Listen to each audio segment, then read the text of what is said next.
In the fjords of Lofoten, Norway, a boat builder carved not just vessels, but dreams into the slow swaying wood. Welcome to the channel. Tonight we sail to the Arctic edges of Lofoten, Norway, around the year 900 CE, where a quiet soul crafted boats to cradle the sea and sleep. Our hero is named Eirik, which means soul ruler, or only one. But there's nothing heroic about him. He's a simple boat builder with simple pleasures, a sturdy cottage, a well-worn hammer, and the endless rhythm of the waves. He doesn't build fast boats or big boats, but his boats have souls, which makes them special. They sway gently in the water, just like a mom rocking her baby to sleep. And if you listen very closely to the creaking of the hull, you can almost hear him humming a soft song while he carved it. Or maybe that's the wind. The locals call him Eirik, the boat builder, not because he's the only boat builder around, but because his boats are so dreamlike. They feel like they're more mind than matter. This man builds vessels that rock with the rhythm of the sea and sway like lovers at partying. Every morning he rises with the sun and dips his bread in strong coffee. Every evening he strums a tune on his old lute. Most days he fishes with his net, mending it with practiced hands while watching the lines dance in the deep blue swells. Between casts he whistles a wordless song. Sometimes he finds a smooth, flat stone and throws it into the sea, where it skims the surface like a tiny boat sailing off into the horizon. Then he goes back to mending his net. If they stay the night, they sleep in his boat, shed on piles of warm furs. In the morning, they leave with a piece of driftwood from his hearth and a song in their heart. Most people don't understand why someone would choose to live so quietly, but some do.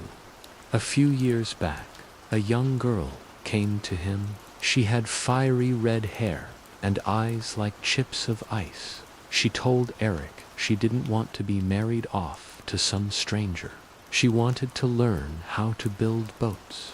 Eirik let her sleep in the boat shed and taught her how to shape wood and sew sails. Now she lives on an island, and sometimes the villagers see her boat dotting the waves like a white bird on the wind. Sometimes a young couple comes to him. Their love is new and fierce, like the storms that batter the coast. They tell him they plan to sail away from these cold lands to warmer seas, somewhere they can live without fear. And sometimes a lone poet comes to him, weary from wandering. These men are always older, with beards as tangled as kelp and eyes that hold ancient sorrows. They ask Eirik to build them a boat so they can finally go home. This winter, though, the nights are long and dark, and the biting wind chills Eirik to the bone. One day he sees a storm gathering in the distance and feels something stirring inside him. For 3 days he works, shaping the wood and stitching the sails. He hums a tuneless song as he labors, and the boat seems to listen, growing stronger with each stroke of his hammer.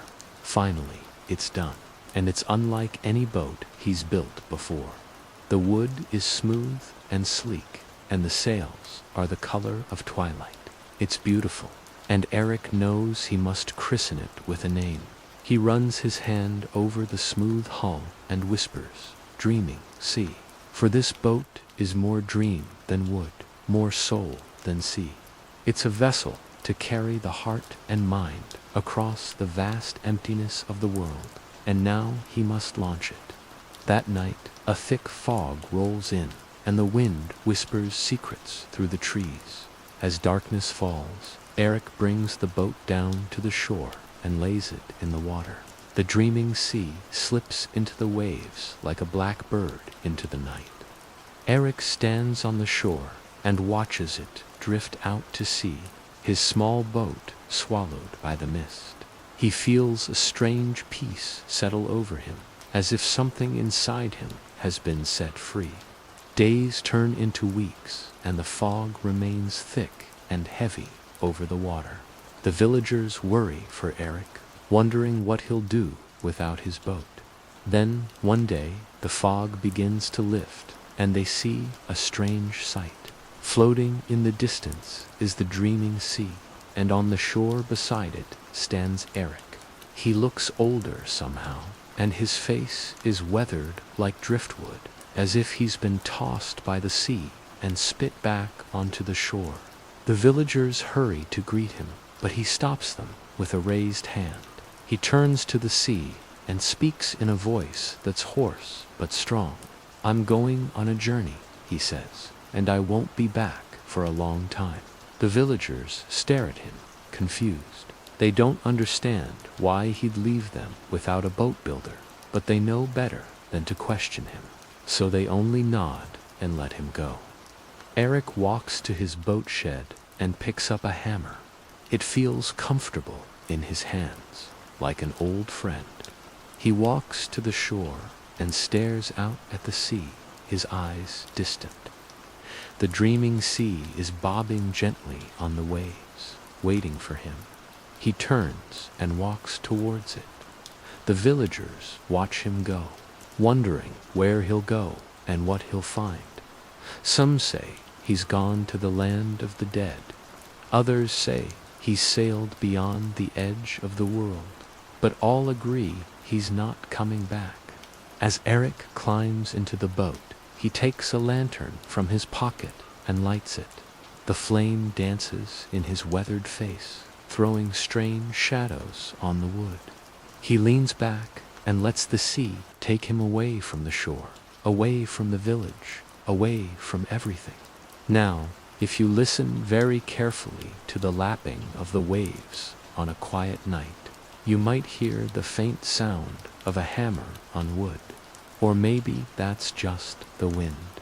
And if you look very closely at the stars in the sky, you might see a small boat floating among them, carrying no one and everything. Or maybe that's just the moon.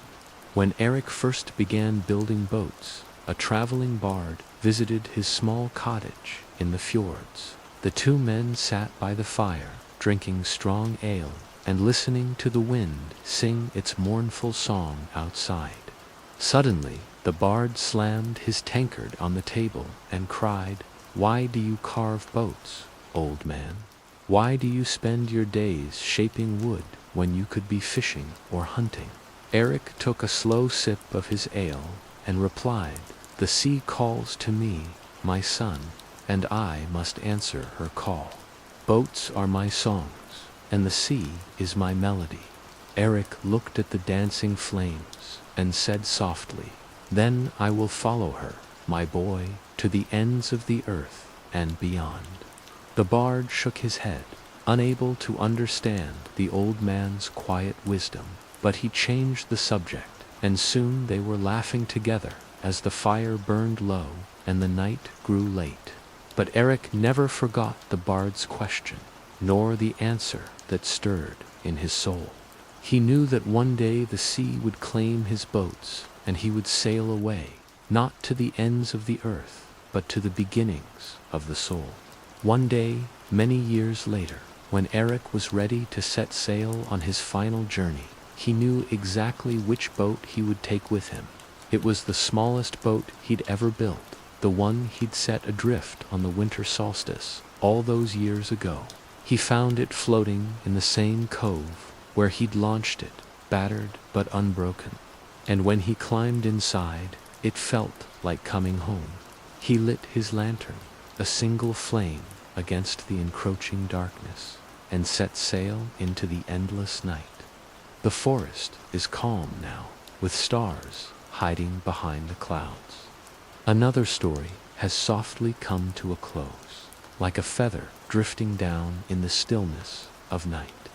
If tonight's story brought a smile or warmed your heart, drop a kind wish in the comments, like a note on a floating lantern.